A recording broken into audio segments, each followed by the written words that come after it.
Tony Khan praises. So Tony Khan was speaking before, and we were just talking about his storylines and all that. And Tony Khan praises AEW promos for feeling like you're hearing a real person talk.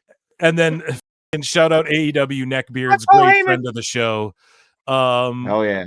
Tweets this clip, and this is from the last Dynamite. Mercedes, we are and it's okay. So on PWT live show episode 14 this last Wednesday, I was joined by the great Awful Wrestling, and we were watching this live together. So, and I said it too. If you haven't yet checked out PWT live show 14, I said the same thing. I was like, she seems so cheesy and fake. And Kevin Nash, we played the clip of him burying her ring gear. He's like, her gear looks like I fucking made it. And and Awful asked me, he's like, does it look like Nash made it? And I was like, it fucking does. We were laughing, but her promos are awful, dude. Like Mercedes, I'm sorry, but I'm just keeping it 1,000. Her shit she's been fucking trash in AEW. And they're trying to say she's getting $10 million a year or some shit. Insane. Yeah, will her match be awesome? Hopefully, with Willow. Hopefully she doesn't get hurt again. Like, I'm praying to God this pays off some way, because listen how fake this sounds. So Tony Khan is praising AEW's promos for feeling like you're hearing real people talk. Here's Mercedes Mone promo on fucking Dynamite. Listen how fake and cheesy this sounds. And she wasn't even there. This was like a fucking pre-tape. I'm pretty sure. Mercedes, we are just weeks away from Double or Nothing. We're going back to Las Vegas, to the very place that AEW started 5 years ago. Look, we are only just 18 days away from my in-a-ring debut. She's so fake, dude. You need that WWE filter. Some people need that filter, dude. For AEW. Agree. And what a waste of Willow. I am so excited because I'm just crazy. So close to making my return to the sport that I love. You see, here in AEW is where the best wrestle. And she's like, yeah, this is where the best wrestle, but you haven't wrestled yet. All you talk about is your money. And then listen to the thing she plugs here. She starts talking about all this shit that she's doing outside of wrestling. And it's just like, well, what are you doing for wrestling? And I'm only getting started. You see, tomorrow I'll be sitting court. She's so phony. Holy shit. This is awful. Side at the Celtics playoff. And then on Saturday, I'll be throwing out that first pitch for the Boston Red Sox. She's like, yeah, on Wednesday, I'll be courtside for the Celtics playoffs. And then on Friday, I'll be throwing out the first pitch at the Red Sox game. And it's like, okay, what does that have to do with wrestling, motherfucker? Like, go to WWE and say this shit. If you were in WWE, they would just have like video packages of you doing this shit, and ESPN would be talking about it. No one gives a fuck. You're tweeting out the link where to buy the tickets. Like, people who watch Mandalorian who follow you are gonna come fucking watch this shit. And you're talking about, oh, I can't wait to wrestle. You're not even looking at the camera, and none of this shit has to do with wrestling. And the people you're fucking catering to, oh, we just love wrestling. So then why would this be getting you over? And then you're going to go fight an uber babyface fucking Willow, but you're trying to play the babyface. Everyone's a tweener in AEW. God damn it. Right. And when knock it off. And why? I'm not promoting AEW. Right. Why are you doing JD's stick every single day? So to answer your question, yes, I am ready for Willow at Double or Nothing. No, you fell off a turnbuckle. Willow never lost your foot. She never injured you. Everyone can see the footage. She fell off the fucking turnbuckle. You saw it when they did the match. Like, I saw it when I watched the fucking match. So, what are your thoughts, I guess, on Sasha Banks's promo skills, Mercedes Mone's promo skills in fucking AEW thus far? Because all she's done is cut mediocre promos, in my opinion. So Marv said she has a writer or some shit. And like, yeah, so Jen Pepperman was hired from WWE. She worked with WWE for like 20 years or some shit. Or maybe I'm talking, there's like 15 years or something. And she is working in AEW. She went with Mercedes Mone to AEW to write her promos and write her storylines and shit. Well, she's awful. Yeah. Obviously, I see why WWE let her go, dog. What the fuck?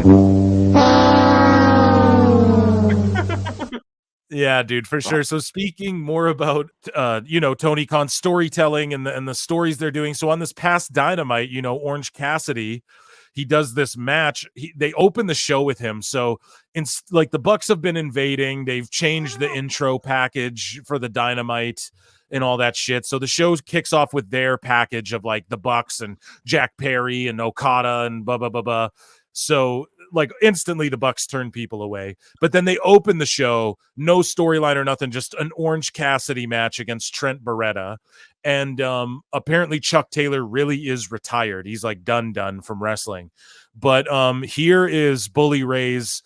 Well, what happened was Trent attacked him, pile drove Cassidy like 3 times in the match. He was fine, still pulled out a win. And then afterwards, Trent Beretta fucking pile drove Cassidy on a steel stairs, and Cassidy no-sold it, dude.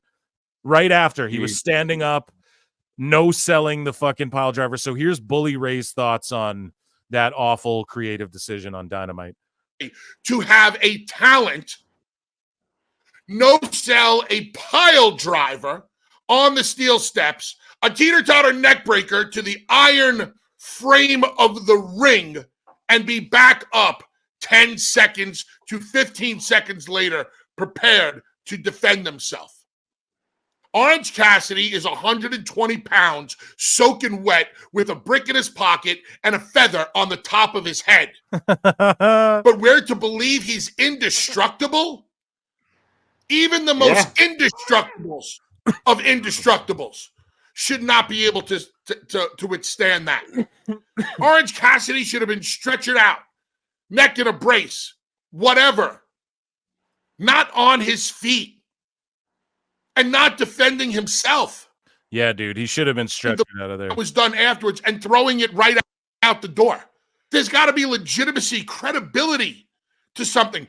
If you wanted him to just stand up, why not just give him a regular pile driver? Why not just attack him on the floor and give him a pile driver on the floor? Wouldn't that have been enough? I still would have been pissed, but a lot less pissed if it was just a pile driver on the floor.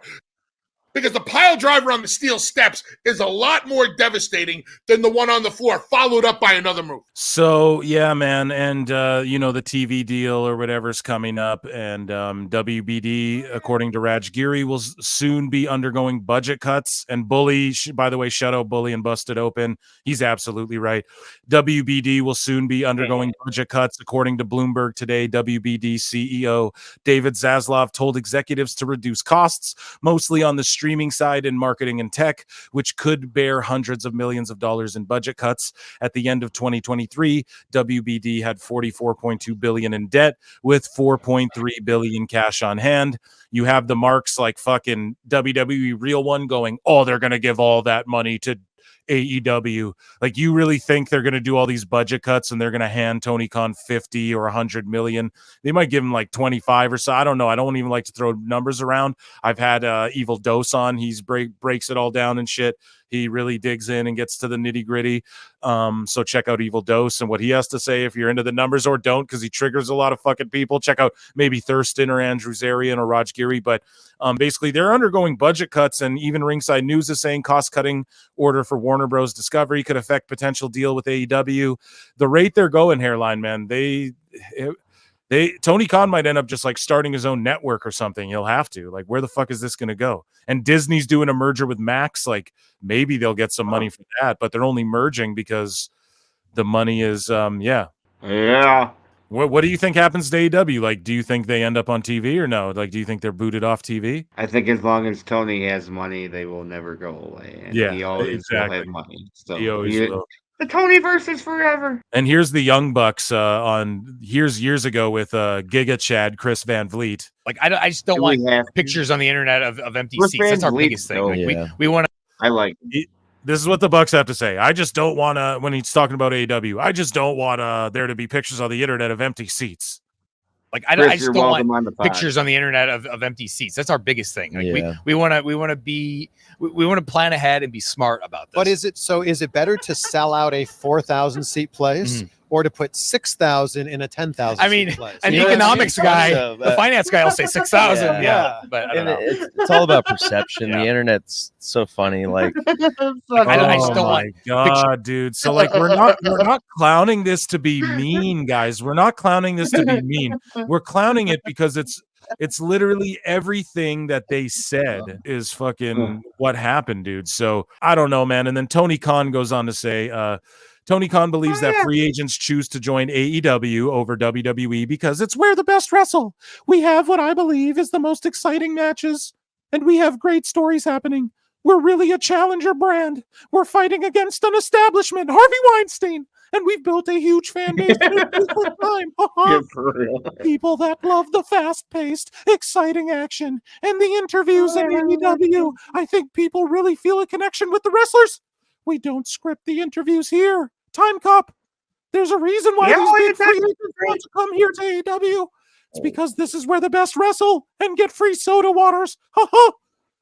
So shout out speaking on Cincy 360 and shout out Tony Khan there. Hairline, what do you think about just the trajectory of AEW currently, man? Like what do you, people are really down on it. When you watch it week to week, every week here, are you excited? Do you like what they're doing with them attacking Tony Khan? Like, are you excited? Are you like, oh shit, they're turning it around? Or is it just same old? All right. So I enjoy Swerve, even though I think he's over wrestling. You know what I'm saying? He's going to end up injured super early into his title reign. He's not even going to make it to Wembley. You know what I'm saying? Boom. You heard it here first. I like Mariah May. I think Timeless Tony Storm's fucking dope. I think the Young Bucks are doing their best shit ever. Will Ospreay's already fucking ran himself out. You know what I'm saying? Yeah, no, it's great. And Rio's getting 400K. That's nuts. Oh, yeah, can you make a singer? And so here's Tony Khan in a neck brace saying some more shit.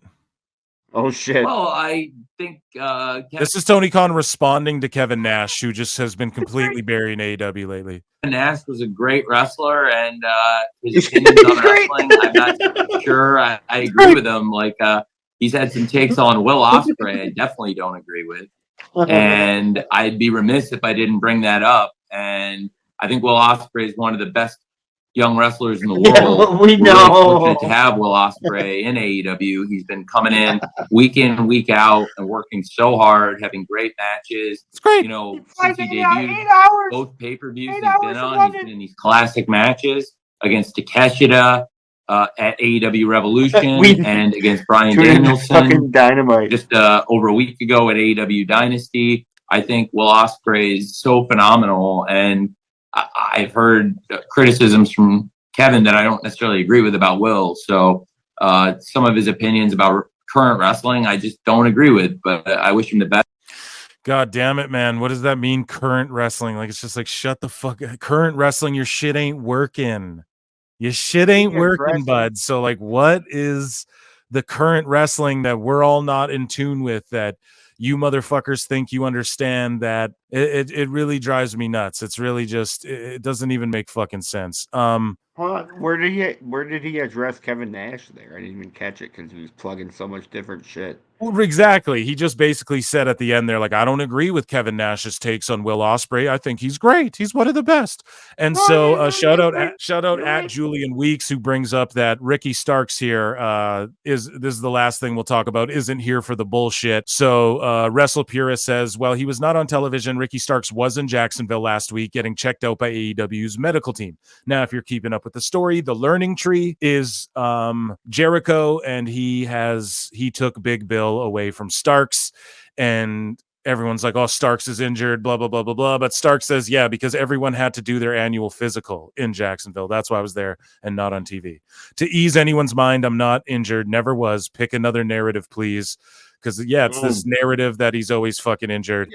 Why do you say picking a narrative?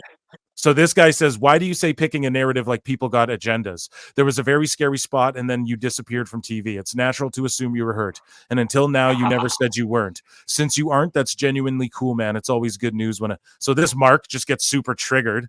And then Starks goes, I made sure to clear up I wasn't hurt the night it happened. People followed some list that was spread and ran with that.